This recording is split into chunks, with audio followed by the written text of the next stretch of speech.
If you fished with a worm before, but the fish keeps stealing the worm off your hook, or if you're a new angler looking for some guidance on how to properly put a worm on a hook, then you found the right video.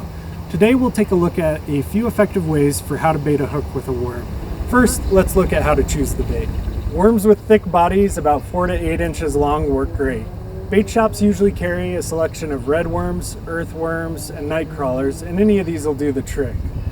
Fishing with bait at some waters is prohibited, so be sure to check the fishing regulations for the water that you plan to fish at before heading out. Fishing hooks with long shanks work great for fishing with real worms. Consider using a live bait hook, aberdeen hook, or an octopus hook, and match the size of the hook to the size of the worms. Hooks these sizes will work great. Now let's take a look at the first of a few tips for how to properly put a worm on a hook. For the first technique, slide the worm up the shank of the hook. Wrap the worm around the hook, piercing through the worm 2 or 3 more times. Leave a portion of the worm dangling off the end to entice the fish with its wiggling action.